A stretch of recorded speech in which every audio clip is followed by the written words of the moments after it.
Coming up on today's episode of DLLS Mavs, which team is the biggest threat to the Mavericks in the West? Plus, we dial up the Stein Line today as Marc Stein drops his news and notes on your Dallas Mavericks. And which Maverick are you looking most forward to watching this upcoming season? All that and more on today's episode of DLLS Mavs. Let's go.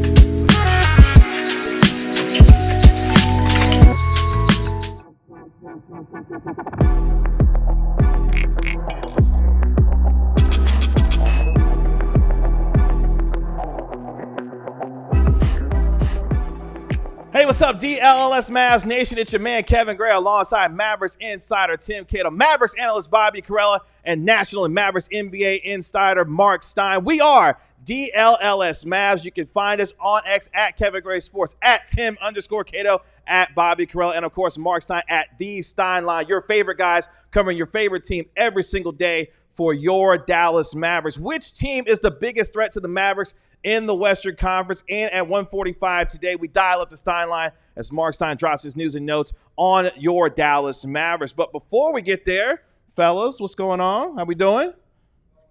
I was good till Cato started doing hand signals.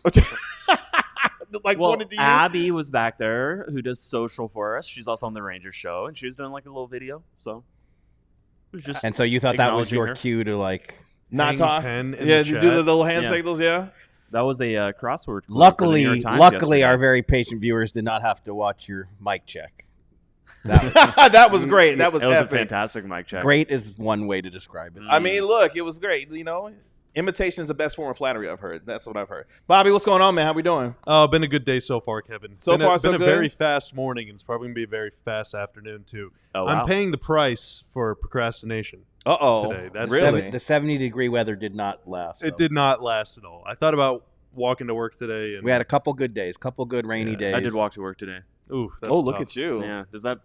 I don't think I'm better than you. I just think that I'm better at walking to work than you. Okay. Yeah. Oh, we'll have a walk-off later. You guys Yeah, both you live close too? I live close I enough. don't want to disclose your location. I don't want your fans like waiting downstairs. Pounding down Bobby's door. What's going on? What I can say is I live much closer to my former place of employment than to my current one.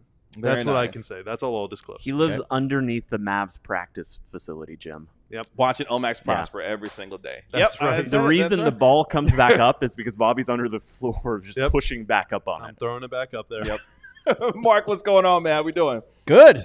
I'm good. You ready for today? We'll see. Ready. Oh, we'll find out. I kind of, you know. That's a TBD. We'll see. To be determined. You tell me after if I was. I need you ready by 1:45. Today's gonna be great. If I was all right. Yeah, we'll let you know for sure. Well, I know that be one fantastic. topic I suggested, and then I'm like, why did I suggest that? I don't know. It's cool. It's your topic. I don't even like that topic. So okay, but we'll adjust. You're gonna find your love for it halfway through. It always works out this way.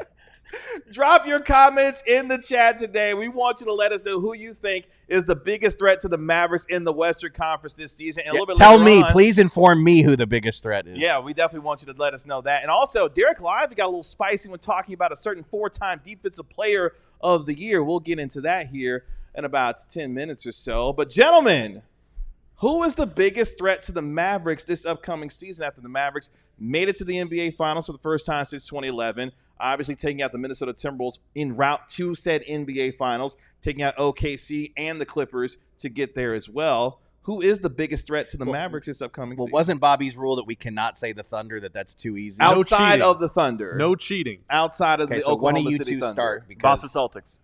In the West, Tim. We're sticking to the Learn West, the my rules. guy. In the Well, West. remember, So I can't he wore a say- Celtics jacket the other day. Anything to get the Celtics in this show. If we want a Boston fan on set, we'd bring on John Anderson. That is all right? correct. Producer That of is the correct. Star Show. Yeah, Yeah, that's true. This is not That's true. BSTN, Cato. This is DLLS. Can I say Real Madrid? Tim, What? All right, we're Kevin, gonna go to I'll Bobby. take We're gonna go this to Bobby. one. Go to I'll Bobby. Dallas take hasn't We're gonna beat them. skip They're- Tim because Tim is playing shenanigans today. I think the answer is kind of complicated not for wrong. me because I'm not necessarily worried about how Minnesota's like very fearsome front court will match up with the Mavs, right? I thought Derek Lively had a very good Western Conference Finals. The Mavs themselves. Daniel, that's Cullen. Shout out to Valid Cullen. answer. The That Mavs might be themselves. that might be the right valid answer. But I'm not as worried about Minnesota's size. I thought Towns could have been much better in that series, but I think the reason my answer is Minnesota is more for Anthony Edwards. I don't believe that you go from really struggling to play make and kind of struggling against double teams to suddenly figuring it out like that overnight in one season. But even if he's just a little better there, the margins in that series, despite it being a gentleman's sweep, the margins in that series were so paper thin for the first 4 games that even just a 5% improvement or a 10% improvement from Ant alone could be enough to swing that series more in Minnesota's favor. And then, of course, if Towns doesn't get off to such a poor shooting start, then that could become another challenge for the Mavs to overcome. But I think Minnesota is the answer for that reason. Then also adding Rob Dillingham in the draft, it almost chokes me up just thinking about it. Yeah, because he's a really adding good player. Rob Dillingham in the draft gives them a lot of playmaking off the bench. And that series, whenever Conley sat down, it was lights out for the Wolves. I mean, they just could not survive with only one ball handler on the floor. And so if Dillingham can add some more playmaking chops as well, then I think that makes the Wolves a very, very tough out. I'd say Denver, personally. Just still, Jokic is impossible to defend. And, this is a team that has, Dallas has always played tough at times, but these are not easy games that Dallas has had against them. One left-handed Kyrie Irving, buzzer beater aside, I just still gravitate towards it. Yeah, I know they got a little bit worse. I know that A little bit? KCP. No more He's KCP. down in Way Orlando. down, He's yeah. in Florida. Way We know this. It's still a team that scares me, and it's still Jokic is still a player that nobody in the league has an answer for, but They got to have a lot of nobody young in guys grow up Dallas though does there. either. Yeah. I agree with both of what you're saying. Like I know I proposed this topic, and then Bobby threw in but don't pick OKC, and then once we took OKC off the table, like I don't love the topic anymore because Oh, There I'm are- sorry, Mark. Wait, hold on. Let's okay. because for- there okay, are issues. Is that- the Thunder the only answer? I think the Thunder are the clear answer because, what Tim is saying about Denver is a bazillion % true. Jokic is still a monster who, if the Mavs have to see them in a 7-game series, how are they slowing him down? That is going to be question 1, 2, 3, 4, and 5 that the coaching staff will be worried about. But they got a lot of young guys that got to depend But on. I Denver don't. too. I just for Denver to lose, for the Nuggets to lose Bruce Brown and KCP back to back for nothing, and then try to fill in gaps with young guys and minimums. And I'm like, I think Westbrook still has something to give, and the fact that Jokic wanted Westbrook there, that is intriguing to me. But the Nuggets need shooters. Westbrook is not going to help them Sure. with the shooting. So I think Denver is in for a slip, and I think Bobby agrees with me there. Phoenix, because they got Tyus Jones and Budenholzer, I think those are pretty significant additions for a team that had really no flexibility to make changes. So I do think Phoenix has a chance to move up. So even though the West, we talked about this yesterday, the West has crazy depth, but Denver, Minnesota, Phoenix, the LA teams, Memphis, Sacramento, anyone you want to name, and I'm sure I left out some because I'm old and I forget stuff, like the Mavs would feel good about matching up against any of those teams. So I do think it is Denver. It is OKC. That is the answer. I don't want to start beef with our good friends at PHNX here. Please Mark, do. No, start the beef. Start it now. But is there going to be some sort of league investigation into Tyus Jones for the minimum? What's the deal with that, Mark? What are your boots on the ground? No, saying? I mean, I think he could have gotten more money elsewhere. So he clear and hat tip to him. I mean, he wanted to go to the Suns, and he knew the Suns had a huge need there. So Phoenix really did have a very nice offseason given the limitations they have. I mean, He's going to be so good they're for them. really only Yeah. playing in the minimum market.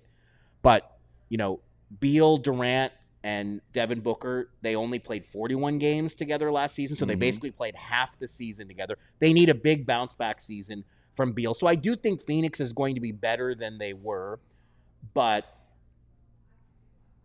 I think the Mavs can look at anybody else in the West except for Oklahoma City and say, You feel good about we the would feel matchup. good about our chances in a series against them. I don't think there's Yeah. any semblance. I don't think there's any way that Phoenix has an above-average defense. Not when it matters. There's a lot of targets. Yeah. And they got a year too many. older. Durant's a year older now as well. I mean, It's he's just going to be a score, but yeah. Mike It's just Budd a is team watching that- this right now, and he's ready to. Well, have fun. You I know, mean, they'll he doesn't. be well coached. Budenholzer went to Milwaukee. You know who else went? The when he went there and signed there, Brook Lopez. So yes, he made that team better. The team got better. Yeah. He doesn't have a Brook Lopez there. He doesn't have defenders. Can't believe you're just saying that about Yusuf Nurkic, Tim. I am just saying that about He you. said that with all disrespect and malice in his voice. I can hear it himself. I'm going to agree with and Bobby. I'm saying it because he's Bosnian. Yeah. Yeah. But I'm going to agree with Bobby. I'm going to go with Minnesota. More so because you talked about the front court. Minnesota defends. We're talking about one of the best defensive teams in the league last year. And I'm so interested to see the bump that Anthony Edwards gets, having now played with Team USA, how much of a star he was and how much he relished his role there and becoming one of the faces of the league and what that does for the disappointment that he had last year.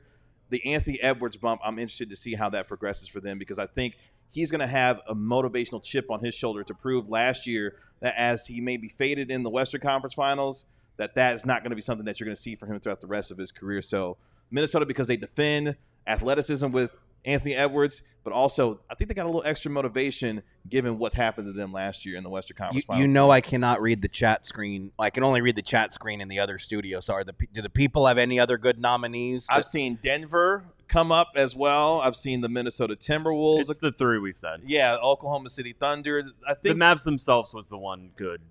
That is a good one. take. That That is a great great take.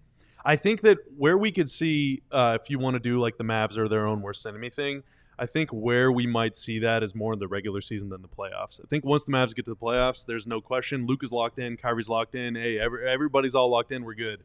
But it's like the third game in 4 nights in January against like a 500-ish team. You lose too many of those, it's going to cost you. Now, last year, the Mavs were good against bad teams. They were extremely good they against dominated bad bad teams last year. Yeah, But you got to do that again. I do fear, though, that if we get a Mavs-Nuggets playoff series, that when the Mavs encounter those difficulties dealing with Jokic, that we're going to have Tim Cato saying, I told you guys on September 5th. My memory isn't that good. I will have forgotten everything I said Tanner, about this burn show the by tape for 4 this p.m. one. No, yeah. So let me Don't clip it. Burn I won't it. even remember this tomorrow. So let me ask you guys real quick then. Was it the Mavs run to the finals last year?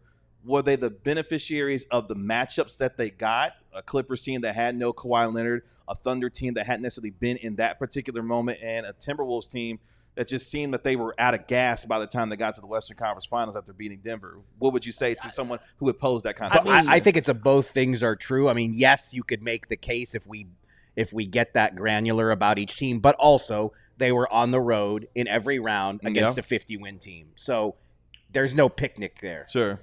I think that if they had played Denver, I don't know who wins. I think if Oklahoma City had a different second-round matchup that really tested them and they managed to get through it, and in the process, they've realized, okay, we have to bench Giddey. We have to drastically reduce his minutes. And you face even one series more experienced version of the Thunder, maybe that's a team that beats them in the conference finals. But that's the case in any series, whenever. Even in a 7-game series, the reason you play 7 games is to reduce the randomness that comes from any given night. Even 7 games can be random. Dallas earned its trip to the finals. They deserve to beat both teams that they beat. I just said both because I'm not even including the Clippers in this. Yes, they obviously beat the Clippers. We're not even talking about them. They deserved and thoroughly beat the next 2 teams that they faced. Of course, some other scenario could have happened, and that's why I think if you view, they went to the finals last year, so they have to get back there, otherwise it's not a successful season. I think that's a little bit reductive. But beyond that, yeah, you can make the arguments for how things could have gone differently, but that is how sports works. Dallas was very deserving of the, to advance with the path that it was presented.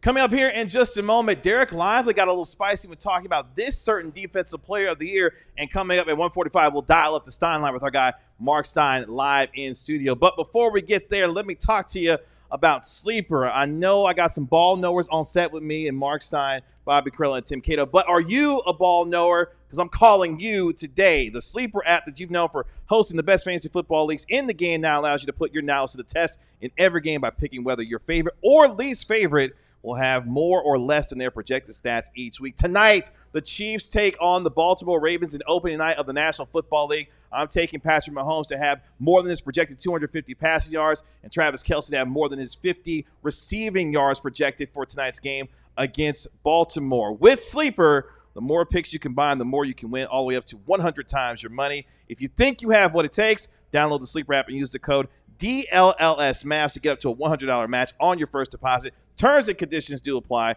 See Sleeper's terms of use for details. Currently operational in over 25 states. Check out Sleeper today. Kevin, do you like having a floor? I love having a floor, Tim, actually. Thank you very much for asking. It's one of my favorite things. That's maybe yes. top 3 for me. Yes. And if you're in need of a floor, you need Empire Today. With Empire Today, you get shop-at-home convenience, the right product for your needs, quick and professional installation, and a low-price guarantee. Empire Today is the best place to get new flooring. Did you know that, Kevin? I did know that. Thank you. Okay. Bobby tells me that all the time, actually. So, but here's the thing. Because they're the best place, of course they have copycats. But Empire can't be beaten on quality, on service, on speed. So, of course, competitors are going to be out here advertising low-quality products just because they're a little bit cheaper, just because they think they could undercut Empire. Don't fall for it. Don't ever fall for it. Schedule a free in-home estimate today with Empire Today.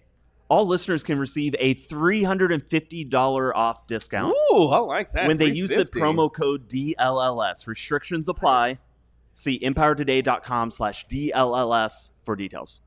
Appreciate it, Tim. Coming up at 1:45, we dial up the Stein line as Marc Stein drops his news and notes on your Dallas Mavericks. But before we get there, Derek Lively had some spicy things to say about a certain four-time Defensive Player of the Year in Rudy Gobert at the EYBL camp sponsored by Nike. A camper asked Derek Lively and former Dallas Maverick Theo Pinson a question about if it's true that they play whoever makes more money. I want you to take a listen and watch Derek Lively and Theo Pinson's answer to that and see if it was fair or foul. Take a listen. Who's on the posters? Who's on the TV screens? Who's on the commercials? That player is definitely going to be on the floor. Perfect example. They played the Minnesota Timberwolves. There is zero reason Rudy Gobert should have been on that court. Zero. But you are paying him about $40, $50 million. You better get your ass out there and figure it out. And he didn't. And he didn't. He did not. Okay, gentlemen. Fair or foul? No lies told by Derek Lively, or was Mr. Lively getting a little spicy when it came to Rudy Gobert and the reason or reasons not that he was playing for the Timberwolves? Full disclosure, I have not heard the clip, and we couldn't hear it while it was playing. So no. Oh, So, no. So I do not know. So can someone tell me exactly what he said? It was good comedic timing. It really was good comedic timing. It's better to hear the clip, Mark, but basically the gist is you got guys, Theo Pinson says, you got guys that are making $40, $50 million a year that are out on the court in crunch time that shouldn't be out there. And then they specifically say Rudy Gobert. And they agree maybe he shouldn't have been on the floor in those moments. I mean, Rudy Gobert slander is it's so cliche. It's just, today I saw Shaq went at him. Shaq went at him. Shaq stay like, going at Rudy Gobert. Let me flip this on its head. What if Rudy Gobert was traded to the Mavericks? Would you want him on the floor? So Over Derek I Lively? think you would. Over No. Derek Lively. Derek Lively can't play 48 minutes a game. I think you would. He'd be a nice backup. Yeah, he would be really nice to have, yeah. if the Mavericks would have gone into 22-23 with Gobert at center, as Tim McMahon had reported the Mavs were interested in doing, that team would have almost certainly made the playoffs and probably won 50 games. Like, he is one of the greatest regular season floor raisers on defense we've ever seen. Ever. He races a lot of mistakes on the back end. Something tells me I think Luka would get more out of him than we've seen at the other end. Yeah. So, look, I never want to. I don't want to protest candor when players are candid. That's usually good for us. And it is it's so funny. But it's so funny. I don't know. It's become too cliche to me to go after Gobert. I would like to have a conversation with the first person who gave Theo Pinson a microphone. Well, he has his own podcast, so I'm aware. I'm aware. Just like whoever led him down this dark road. It's good banter on that pod. No, I think he loves doing it. He's ever present. He's omnipresent. He's a great It's amazing. podcaster. We were at the G League Showcase, and I actually got a chance to visit with him for my old radio show on 97.1 The Freak, and we actually did get into like what made you want to go into podcasting, and he seems to absolutely love it. I think for me, when I listen to the answer, I think more so about the mentality of a Derek Lively and what he wants to become as a player, because he doesn't want to be a player that's looked at as being played off the floor. He wants to be on the floor in the biggest moments. And maybe if you're going after Rudy Gobert, maybe it was a little much in the moment, but at the same time, I think more so about what does Lively want to be as a player? Is he trending toward becoming a defensive player of the year type for the Mavericks as we go down the road? And what does that mean for not only his ceiling, but for the team's ceiling based on what he can do defensively so that he can be on the floor in the biggest moments when the Mavericks need him most in that way? Yeah, and if you're talking about developing his skill set on defense, the way to definitely stay on the floor as Derek Lively, obviously, if you're talking about long-term player development, is to be able to step out and defend guys in space, which he did a little bit during the playoffs, and I think more of that is in his future. Like, you have to be agile enough and disciplined enough to switch onto guards, or more specifically wings if you're a big, in order to play 40 minutes in the playoffs, right? What you don't want to do is get in a situation where Rudy Gobert is incredible around the rim, but if he's stepping out 25, 30 feet into the deep end, then Luka might hit him with a crossover step back game winner, and then he's going to yell about it, and you're going to get memed forever. But forever. You know, you have to be, as a big man, you have to be fleet of foot on the perimeter. Otherwise, you become the target. And what you don't want to do is become the target. You know, and I don't mean of criticism. I mean teams are going to pick on you. The pick and roll. Yeah, you want to prove, hey, I'm more like Bam Adebayo than a big that you can mess with on the perimeter. You know, and if Lively can develop that, then I think that's going to help him overcome that. But what I can say is last year, you know, and this applies to Lively, it applies to Daniel Gafford, it applies to Dwight Powell. Year before, it applies to Christian Wood. Like, going back in the kid defensive system, teams with stretch bigs, whether that's Chad Holmgren, Miles Turner, Naz Reid, has gone off on the Mavs many times over the years, including in the playoffs a couple times. Teams with stretch bigs really, really hurt the Mavs because Lively is wanting to protect the rim. Gafford's wanting to protect the rim, stay home in the lane. So, you know, this applies to everybody. It's not just Rudy Gobert. He just becomes the poster boy for it because he gets, in my opinion, very well-deserved accolades because he is a generational defender. And that's why I would imagine Derek Lively said what he did. Like, would it have been more diplomatic not to say it? Sure. But Rudy Gobert is a meme. And what do 20-year-olds like? Like, Derek Lively is 20 years old. This is a safe punching bag. He is talking up, bragging about his accolade, you know, his success this past postseason, you know, which he earned because they won in 5, and he was, you know, playing as there were good times as he was the Gobert. best big man in the series. I was yeah, gonna, yeah, for sure, 100%. Like, he was as good or better than Gobert most of that series, and so yeah, he's talking a little less, and he's high on, you know, his own game and his entry into the league. I don't think that, you know, having a little fun in that way, which I felt like it was contained to the basketball court, what he was saying, you know, for the most part, you know, having a little fun. That's true to his personality. That's the type of player he is. But again, I don't think he'd be doing that if Gobert. I don't know if there's a single incident that Derek Lively himself could say, and maybe there is. Like, don't get me wrong, but I don't know if there's a single incident he could be like, yeah, I don't like Rudy Gobert because of this thing he did to me. But he knows, like everybody in the NBA knows, that this is a punching bag. This is somebody who is a safe target to get the jokes off. And when you're 20, you kind of go along with it. How many jokes when you were 20 were just like, oh, this is the common joke, I'm going to go with it. So yeah. I'm sure that's all it is. She's a 20-year-old. I don't care about the comments. The only reason we're talking about it is because it's August. There was a little bit of you know, NBA Twitter being mad at it. Not people that I follow or know about, but if you search Derek Lively, can I just interject? Rudy Gobert literally just tweeted back at Shaq. Oh, it is sad to see someone that has accomplished as much as you did, Shaq, both in sport and business, still be triggered by another man's finances and accomplishments. I get the entertainment part, but unlike other folks, you don't need to say that stuff to stay relevant. Because Shaq nominated him as the worst NBA player of all time. Which is obviously going way too far in terms of That's the banter so bad. and the joking when it comes to Rudy Gobert. But at the same time, there's an entertainment portion to this. But for me, I tend to look more toward, okay, is the player that we're talking about, is he worth the criticism that is being levied on him? And in a lot of ways, Gobert gets a lot of unnecessary criticism. There's some times where it's really warranted, as you were mentioning, in terms of some of the defense that he does play. But for the most part, Gobert is going to change what you do defensively. And I think for me, does Lively project as a player that could be a game changer like Gobert on defense for this team and be in the conversation where we're talking about defensive player of the year candidate year after year after year? Does Lively have that potential ceiling the way that we talk about Gobert as one of the more generational defensive players that we've seen in league history? Does he have that potential to get there in some ways? Gobert is probably the best rim protector we've seen in like the pace and space NBA.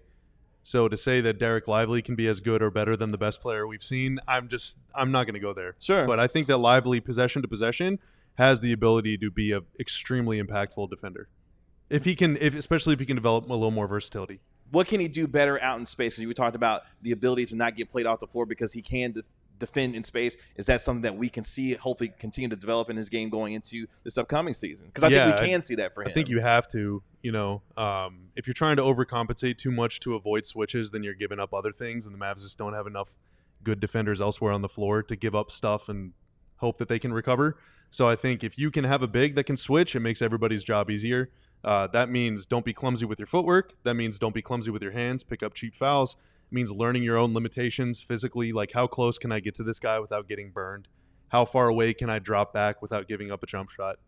And then feeling it out, like there's a difference between doing that against Shai, difference between doing that against Dame, because Dame wants to step back, difference between like a guy like Russ that'll just floor it, get to the basket. Everybody's kind of different, so you just got to figure it out. All I was saying is the curmudgeon among us was that there's a Derek Lively story that I would rather discuss than focusing too much on, that clip again. I don't want to. He's candid. He's confident. Say whatever you want to say. Go ahead. But do you guys see the picture today of D Live and PJ working out together at Arkansas? I mean, that to me is a more. I mean, how excited were you guys by that? Just to me, I don't know. That's a more Mavs-centric topic. Yeah, and if you're watching this on DLLS Sports on YouTube, you can see, obviously, PJ Washington hanging out with Derek Lively at the University of Arkansas. Of course, former coach at Kentucky, John Calipari, now at Arkansas. And, of course, PJ Washington played for Calipari. Notably not wearing an Arkansas shirt in this photo. No, not wearing you one must have if seen you're the watching comments. this on YouTube. But I will say one little rumble. I just checking on this when I saw this photo. So, as we've mentioned, post Labor Day is when players start to trickle back to their practice facilities, but obviously these guys are on the road. They're training at Arkansas this week, and we saw Derek Lively last week at Duke. But what I have heard that both Lively and PJ are very high on the list of guys who've been in the gym a ton all summer. So they've apparently both been in Dallas a ton, working out together a ton, and I would imagine that would probably make Bobby Karalla really, really happy to hear that these guys have been together, working out together so much all summer. Yeah, for sure. Both of them have a lot to add to their games, and if they can, then the ceiling is the roof. Bobby would prefer to hear that they were working out with Omax. But yeah, what have they taught Omax? What lessons have they imparted? I will try to find out. Isn't it more what lessons Omax has taught How them? much has Omax taught them? Yeah. Right, exactly. Yeah. So how was it when you and Omax were you guys were co-employees? You were work colleagues. How was it? Some of the best year of my life. Yeah. I can only imagine the conversations that you Bobby's locker is right next to Omax, in fact. I requested it. Yeah, of course he requested it be moved, but it probably is a joke, right? It was sad that you didn't get an office in Dallas. You had to drive up to Frisco every day. Oh wow, okay, jeez, low blow. I will say to that photo, by the way, with Derek Lively and PJ Washington together, I think that's one thing that Mavericks fans can get excited about is the amount of commitment that we've seen and heard about these players throughout the course of the summer coming off of a finals run, is that these guys are working hard and getting into the gym, not only throughout the course of what will be training camp, but prior to then. We talked about the workouts that they had together in Los Angeles.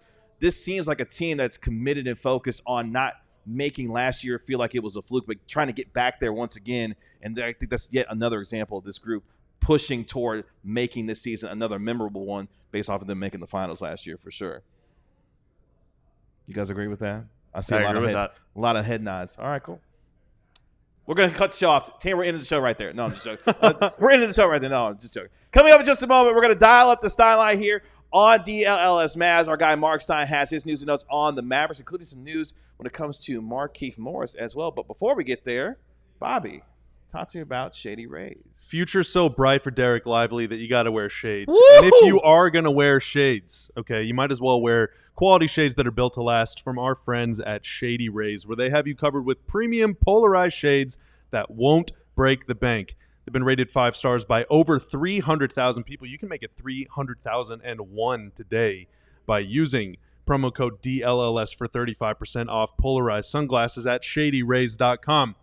They got hundreds of options to choose from, so you're bound to find the perfect pair to match your style. And if you're anything like me, I wear pairs of sunglasses that just grow little legs and walk away all the time.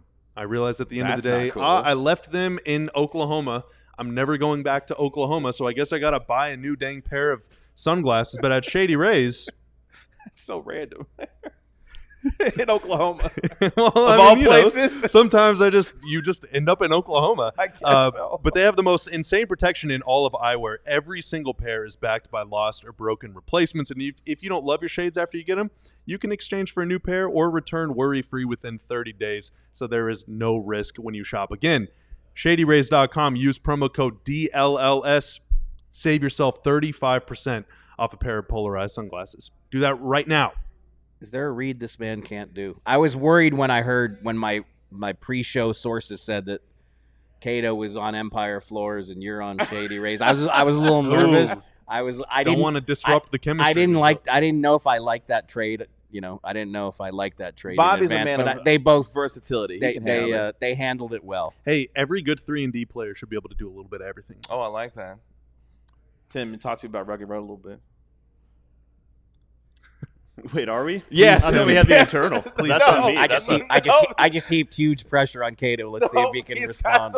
Tim, please. He's not even logged on. His computer's not It's even off on. to a rugged. Nah, We're down the nah, rugged okay, road right so- now. Tanner, you got your clip for the day, buddy. You got it. If you're up in Oklahoma, maybe on a river, maybe drinking a few beers, maybe need to keep them cold. There's no place better than Rugged Road, which just has the absolute best coolers for your drinks, for your vacations up there, for honestly, if you put your sunglasses in the cooler, you're never going to lose them. That's the beauty of Rugged Road.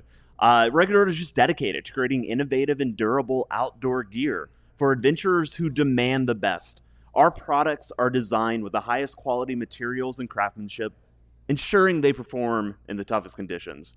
Whether you're on land or water, Rugged Road gear is built to accompany you on every adventure. So gear up for your next adventure with Rugged Road coolers, reliable, durable, and built to be used. Rugged Road is your ultimate outdoor companion. Head to ruggedroadoutdoors.com and use the code DLLS for 10% off. Appreciate it, Tim. Now it's time to dial up the Stein Line here on DLLS Mavs as our National and Mavericks NBA insider Marc Stein drops his news and notes, including the latest on Markieff Morris and a potential reunion with him in the Mavericks. Yeah, I would say it's an incremental latest. I mean, obviously to this point, Markieff Morris has not yet been officially signed, but we've talked about this a few He's times. officially already. been on a yacht. Yeah, the expectation remains that he's going to be there when the opening night roster is unveiled. This is just an option. I don't know. I can't sit here and tell you for certain that this is how it would play out, but it was pointed out to me this week that AJ Lawson does still have two-way eligibility. So last season, the Mavs did convert Lawson's contract to a standard NBA contract. One option on the board. I just want to underline an option on the board. We'll see if this is how it goes. At this point, the Mavs don't have an open roster spot for Markieff Morris. They're going to have to create one. So one option on the board would be you would have to formally waive Lawson out of his current contract, but then you can re-sign him on a two-way deal. So I think that's just something to keep an eye on as a possibility if the Mavericks if they don't have another pathway to creating the roster spot for Markieff Morris. One approach they could take is you have to wait. Again, Lawson his contract can't be converted back to a two-way from a standard NBA deal. He would have to be waived first, but waived and then re-signed on a two-way. I think that is a possibility to file away and just take note of. And that's something that might not happen until after preseason even. A lot of teams will cycle in, like the Mavs signed Jazz Gortman to an Exhibit 10, Jamarian Sharp, a couple other guys, so there might be all sorts of there's usually a lot of weird Right, machinations. unless now maybe there's another pathway to creating a roster spot that we're not aware of yet. So let's see if something else materializes. But I just think one way or another, given the voice that Markieff Morris had in that locker room last season, he has to be back on the team, whether he plays another minute for the Mavs. And I'll just say, looking realistically at the roster, there's probably not another way they're going to create a roster spot. All 14 players outside of AJ Lawson seem pretty locked in. Like 99% plus they will be on the opening day roster. It's probably something to do with AJ Lawson's roster spot, whether he gets converted, as you say, whether he is waived, whether Dallas goes another direction there. There's a lot of opportunities. Training camp is the time that you figure that out. You see how everybody plays. You see how players around the league play. If nobody on your team, outside of the two ways that you've already handed out, if nobody, earns that last two-way spot, then maybe that's the scenario where you look elsewhere. But, Lawson's definitely going to be in camp with a chance to do that. It does seem likely it's going to happen that way. And I'm guessing Markieff Morris isn't in a rush to get back. He's okay missing a training camp if that's what it ends up being at this point in his career. Yeah, because I think he knows. I think it's He knows how highly valued he is. Exactly. Here. And so, and if it's just a mechanical thing, you miss a training camp. He's done a lot of those in his career. Morris, of course, a valued voice of this team last year, very close with Kyrie Irving as well, someone who is a valued member of this team, looking to have that role once again, this upcoming season. How we will be viewing the Mavericks this season is going to be interesting as well, given what the new media landscape is starting to look like and change like as well, Mark. Yeah, so look, I know that a lot of Mavs fans are curious about this. I know we got a question on Twitter about it yesterday.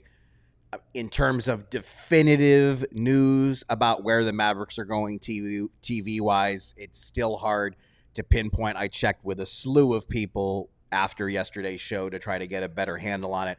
There was a rumble that maybe we were getting close to some sort of announcement. I was told still nothing yet has been signed. The belief is there will be some OTA, which is code for over the air. There will be some sort of OTA arrangement.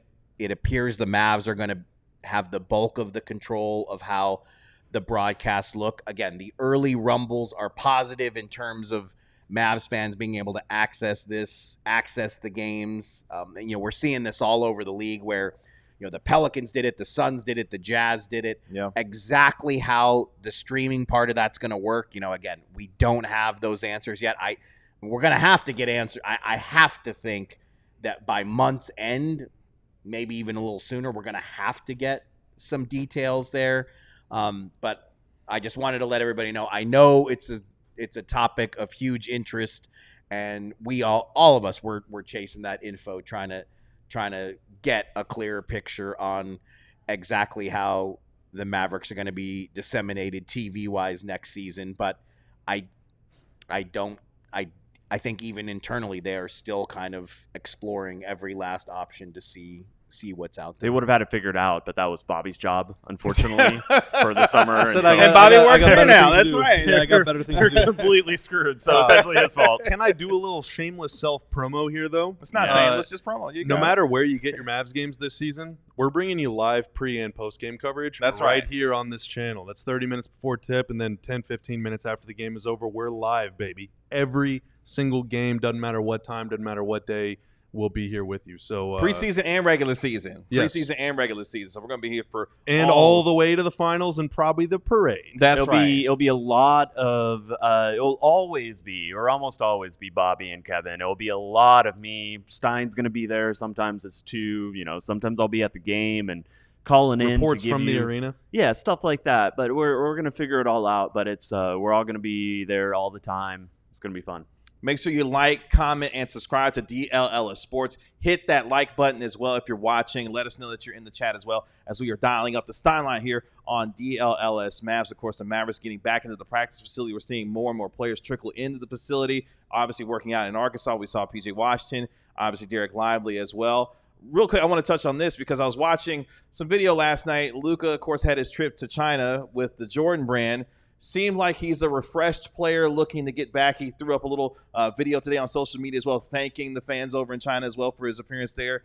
What more can you tell us about what he was able to experience there in China as he was able to have the Jordan Brand folks host him there? I would imagine that, I know on Media Day, this would certainly be a question from me if I were sitting in the press conference audience. Just, obviously Luka's beloved worldwide, and you see in the video the way that the fans react to him. You can see the throngs of people waiting just to get a glimpse of him over there. But, I'm curious to hear from him, and only he can answer this, is, to travel with Tatum and Zion and Paolo Banchero, like what is, these guys, obviously they're spending a lot of time together in faraway China. So I'll be interested to hear kind of his reflections. I think the next time we will see him in a public forum, he was scheduled to be at the upcoming Dražen Petrovic game that's in tribute to Petrovic, who was one of the greatest players from the Balkans, and just, I always say this, that the unified Yugoslavia before all of those nations became independent countries, and when they were still all playing under one flag, it might be the best team American basketball fans have never seen. I had the privilege of watching them in Eurobaskets. I mean, that team, when they were so good, and Petrovic, at his peak was tremendous, and he had become an NBA All-Star before he was tragically killed in a car accident. It's just such a terribly sad story. The guy was such an amazing player. Luka's not going to play in the Petrovic Memorial game, but he is scheduled to be on hand there with a lot of the same people who were at the Goran Dragic tribute weekend that was just in Slovenia. So can I go back to something you said? Yes. So Luka's in China with Tatum, with Zion, with Paolo. So Tatum to the Mavs, like 2027. What are you doing, Bobby? Relax, Relax, what's the deal, Bobby. What's What the are deal? you doing? I knew recruiting was going to be your question. Just asking Kato's questions. I'm just asking questions. like- Okay, wait, no. What's happening in No, China? But usually What is people happening in say China? that like Team USA is where a lot of superstars Brian recruit each Reynolds other. But nobody's recruiting Tatum after that Team USA. Tatum's And Tatum still fell mad. apart in the finals. He doesn't Mark. want to Like, go they join an won American despite teammate. Tatum shooting so poorly. He wants to join a teammate like Okay, Luka, so let's just who's like let's two just- bad finals. I would never let's pretend DMP you. this would never happen, but let's just Dead pretend. weight, So if you ask me. if Luka texted you and said, Bobby, since you love the Mavs beyond all reason, you love the Mavs more than anyone Especially I know. all Mavs. Had he texted you that, and he I asked love you, ALLCITY and he- now, Mark. And he asked you, who should I recruit? Should I recruit Tatum, Zion, or Paolo? Paolo. I want Paolo. Paolo. Loki, I want Paolo. Can you imagine a lively Paolo front court? Woo! Oh my Damn, God! you guys didn't even hesitate. Oh my God. Paolo Banchero's a baller. I love him. I think he's Oh a great my God! They would be Yes. so good. Although and Paolo defends. Tatum would be pretty dang good too, but Paolo, I think Paolo's got like peak Blake Griffin levels of like playmaking, versatility, face-up guys, take him off the dribble, mid-range, round the basket, stretch out at the three-point line, can pass the ball, do literally everything. Paolo sets a screen for Luka. Good luck. Yeah. I'm just saying, Paolo, if you're out there watching, I got some clips I can show you. Real quick before we end the segment here, Himself? if you were Luka I don't Doncic know, on that Blake trip Griffin. with Jason Tatum, would you talk to Tatum at all at any point in that trip? Because old school me would be like, no, I'm not talking to Tatum. We Ooh. just lost you in 5 games in the NBA Finals. I don't want nothing to do with you. I don't want to talk to you. I don't care if we're on They have Team a good Jordan relationship? together. I wouldn't talk to Tatum on that I trip. think they. I know don't. it's a I different age genuinely today. do not know. I don't know the answer. I would assume that they're all friendly enough. I agree, yeah. You're 4 brand Jordan guys on a trip to a like. It's just when you go. Like I think we talked about this before. It's like one of the reasons I sent myself to Madrid last year is because like the Mavericks are in Madrid. They're bazillion miles away from home. So like they see a familiar face. I think they like you better in Madrid as a media person than they would in Dallas. So I kind of think these guys, they're 4 top level NBA players in faraway China. It's going to be friendly. It's a different These age. guys seed. are totally Just fine. planting seeds. These guys are totally fine with But each I other. genuinely, I don't know. I Old really school don't me, know. I'm not trying to talk to Tatum. I want to beat the brakes off him the next time I see him. So Oh wow, that's just me. it's on site, huh? Every time. If I'm Luka and I see Tatum, it's on I site thought you were every saying time. like as me, Kevin Gray. Oh, yeah, me too. Jason On Tatum, site it's on every site, time. man. Every time. Don't let me catch you out in the streets, Tatum. Imagine how many times Luka Doncic has lost in his career. Is he going to feel this way every single time about every person who's ever beat him? Hey, if you don't want to feel that way, Hey, then if you're just going to be win. a part of Team Jordan, you should feel that way. Yeah. Every time I see somebody I lost to, I'm coming to beat the brakes off of you every time. The real Team Jordan wouldn't hire any athlete because none are as good as Jordan. Don't bring logic into this, Tim. Don't introduce logic into this conversation. Coming up next, which Maverick are you looking most forward to watching this upcoming season as Tim logically tries to put down my argument about beating the brakes off Jason Tatum. But before we get there, Bobby, talk to me about becoming a diehard member here at DLLS Mavs. Yes, ALLDLLS.com/diehard is where you can sign up to become a diehard. Costs less than $7 a month, and when you sign up, you get a free dang T-shirt on site, which covers more than half the cost. You get a promo code you can choose from over 35 shirt designs on the site. Shout out to Jones, I guess probably Todd, that became a diehard just this morning, actually. So shout out Todd. Jones? But what? you become I believe he's been on our airwaves That's here right. at DLLS. Yeah, but that's right. When you become a diehard, you also get full and complete access to the website, to all the stuff that we're writing, including a post that's going up as soon as we're done today, talking about how Klay Thompson might be used in some unconventional ways. Hey, who Spoiler wrote that alert. piece? I did. It was a good And piece. with I help from edited you, it. Tim. It's a good piece. Yeah, thank you. You'll enjoy it. And it's more than just some theoretical stuff. It's a lot of stats. It's a little bit of film in there. I'm going to be doing a lot more of that stuff on the site this upcoming season. So for all of that stuff from me, from Tim, from all of our other really talented writers, both Kevin as well, Mark. I think you're too good for us to write on this site. You're just, we're trying to become as good as you. I would not word it like that. But thank you. But he would so word it humble, another Marc way. Stein. For all the But other talented Humble scribes at brag this from great Marc company, become a diehard today. You can see it all, and you can hang out with us on Discord too. We're gonna be doing that this season plenty as well.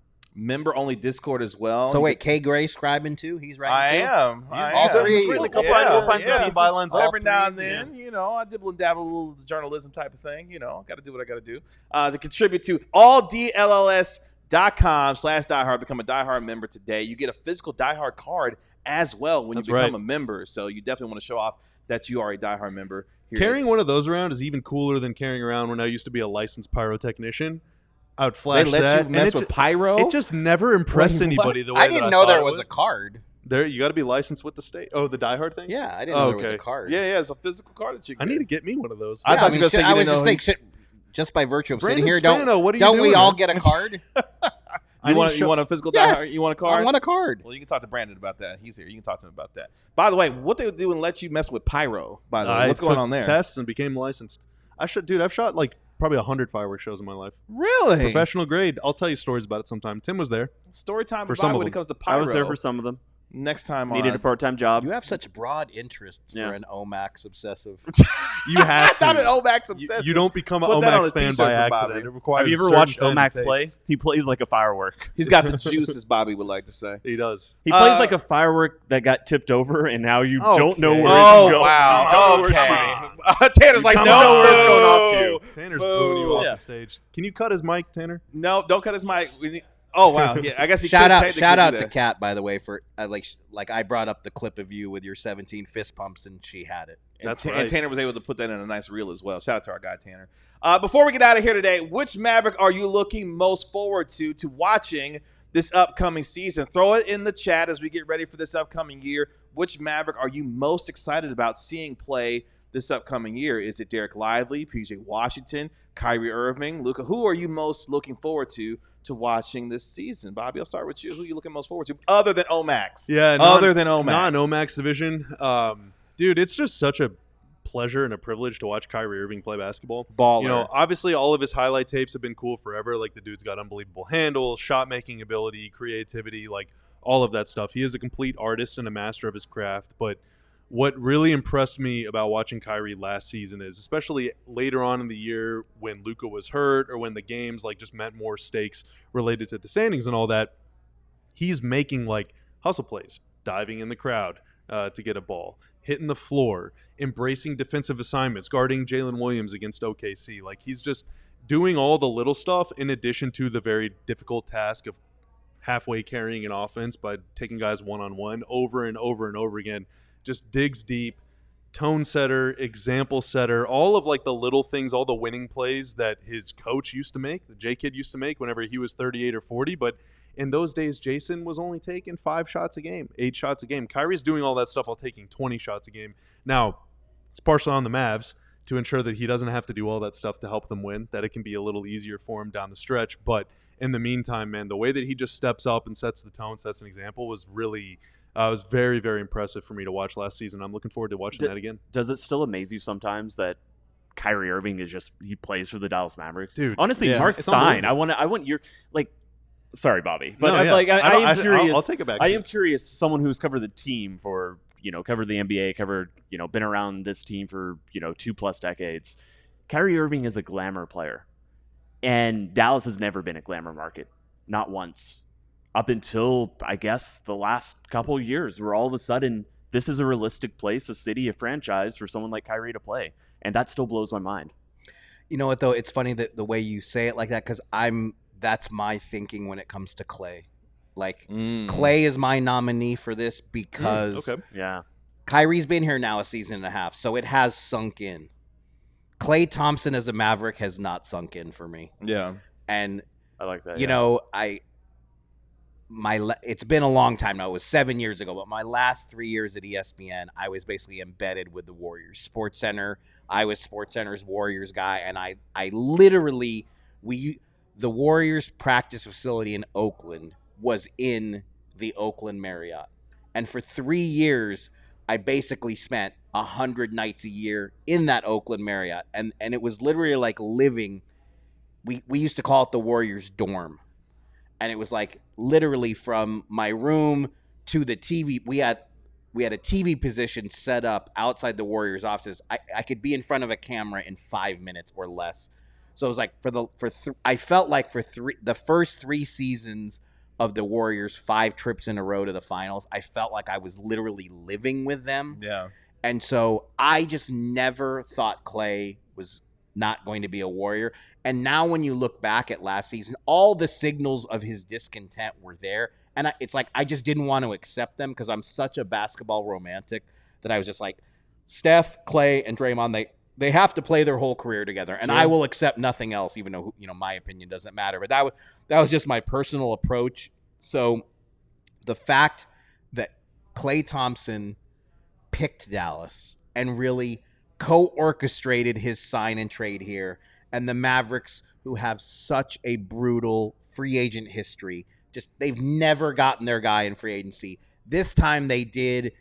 Klay wanted to be a Maverick ahead of being a Laker, which again is just another crazy it's like sentence. unheard of. The His crazy sentence to say out loud. So it's like I have to see him in the Mavs uniform from press row. I have to watch. I'm gonna have to watch it more than once to actually believe it. And the circumstances that led him here, I don't think we're having this discussion of Klay Thompson being a Maverick if they don't make the NBA Finals. He got to have a front row seat watching this team and thinking, oh, I can go help them potentially get over the hump and win a championship. And those circumstances led him to feel like he could choose the Maverick situation over his hometown team in Los Angeles, his daddy's team, Michael Thompson, former NBA champion, and that he chose to be in the situation. I think that's a great pick based off of all the things that it took for him to be here and him choosing and wanting the situation. I think for me, that's the guy we talked about a little bit earlier. But the second-year jump for Derek Lively, for me, I'm so excited to watch. We know what kind of confidence he has going into this upcoming year. But more importantly, I watch him every single day in practice, working with Sean Sweeney, working with Tyson Chandler. He wants to learn and get better every single day. And I think him as a defensive stalwart and anchor for this team and how much more better he becomes offensively. We know what kind of athleticism he has, rim running and everything else. Lively, for me, is the guy I'm most excited to watch because I think his second-year jump potentially – and this may be something we talk about tomorrow, he's going to be an all-star at some point for this team down the road. And I'm excited to see what kind of leap he's going to take this upcoming year. Derek Lively, for me, is the most exciting Maverick I'm looking forward to watching this upcoming year. Well, I guess that leaves me.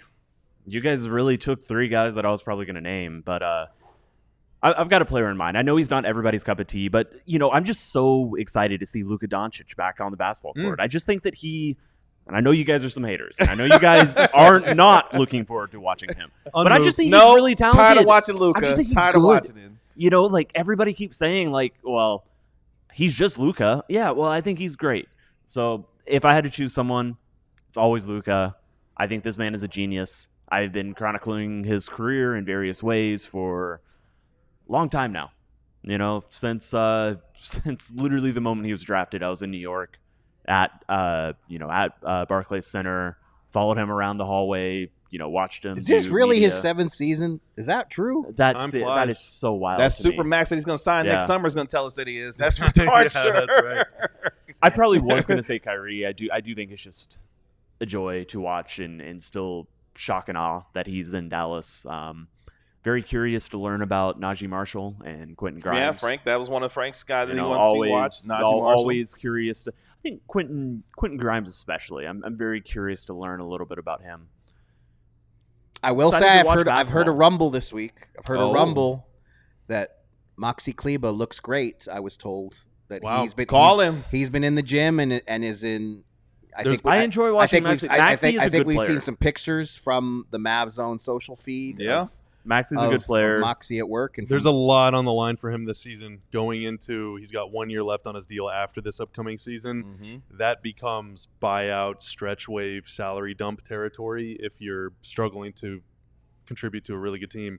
Yeah. And fortunately now the Mavs are in a position where offensively and defensively they'll be fine without his kind of switchblade versatility, but they can get a whole lot better if he's effective. Yeah. A whole lot better. coaching staff loves him though. Like they just like that. He has a trust factor. He comes to work every That- day, that, works like- hard. Yeah.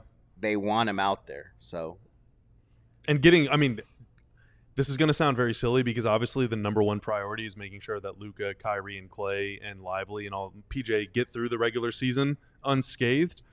But whenever Maxey goes down against the Clippers last season, going into the OKC series, you and I are talking to each other like, without Maxey, I don't think they're going to win. And it's not even because of what Maxey contributes.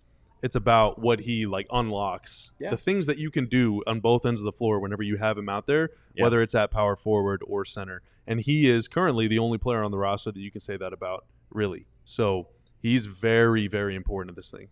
Other folks that were named in the chat, I saw Savannah named Kyrie Irving. Looking forward to watching him this upcoming season. I mentioned Frank. He's looking forward to watching Najee Marshall as well. There's a lot of players that have a lot on the line this upcoming year that we're looking forward to watching. I want to go back to something you were talking about in terms of Luka, because obviously outside of this, the four of us, we understand and appreciate Luka's greatness. Are there still folks in your mind when you see, NBA Twitter and things like that who still underappreciate Luka Doncic's greatness? We know he's a 5-time first-team All-NBA selection, perennial MVP candidate. Is there still some underappreciation for his game and who he is as a player? I mean, in a serious way, no. I know that you can go find people who are Luka haters who think that he is not as good as. It's like in a very serious way. I think that most people understand the gravitas, the platform, the just how much he's achieved. So yeah. You only expect great things from great players. Do we take that for granted in that case then? I guess you skip the steps, but everybody loves being a hater. We just talked about Rudy. Yeah. How players openly talk about Rudy Gobert like he's garbage. Shaq voting him the worst ever. That's obviously absurd. But, see similar levels of absurdness. Yeah. Talking about Luka last year, saying he's like Melo, which Melo's obviously great, but Luka's much better. I it's don't just think anybody it's part actually of it, thinks Carmelo and Luka is a real comparison. Well, you should Ask Colin maybe Cowherd consider, about that. yeah, watching clips from The Herd. Yeah. Mm. And by consider, I mean just consider. I really Yeah. don't plan to do that. So Yeah, well, that's fine. yeah. Mark, I'll ask you real quick. Do we take Luka Doncic's greatness for granted? Maybe not necessarily in this room, but yeah, I don't think anybody around here does. Yeah, yeah. I just until you win, people are gonna throw and fire at you, and everybody goes through it. But But then when you win, you're not winning enough. It's always that. winning It's is always never that. enough, it feels like. LeBron is no Jordan. He's no Kobe. It's all the same. Well, that's part of what we love about the basketball Twitter, right? It's conversations like this. How many titles does Luka need to win to finally earn your respect, Marc Stein? Well, he hasn't won all of them for every year he's been in the NBA, so he does not have mine. Failure. no, but when they win the first one, Woo! When they win that first one. it will be interesting to see how much that changes. His perception around the league, or just It came for perception in Dirk way general? too late. It came for Dirk way That's too I mean late. that's the thing. People forget Yeah. the 10 years. Was it 10 till they won? Dirk took so many slings and arrows. he became a beloved player, and now he is only talked about in beloved terms. But until the Mavs won the first one, Dirk took so much criticism. Yeah. Like, people, again, I really feel like people do forget how unkind the discourse frequently was to Dirk. And then they won one, and it truly changed his life. And all it takes is one, and hope for the Mavericks that's coming up, hopefully as soon as this upcoming season. That'll do it for this episode of DLLS Mavs. Thank you so much again for joining us today. Make sure you like, comment, and subscribe to DLLS Sports on YouTube. You can follow us on X at DLLS_Mavs, and you can also find us all over social media as well. We'll be back tomorrow. We appreciate our guy, Marc Stein, joining us in studio this week. Tim, Bobby, and myself will be back tomorrow here on DLLS Mavs on DLLS Sports. Again, we'll talk to you tomorrow. Peace. We all silly like the mayor.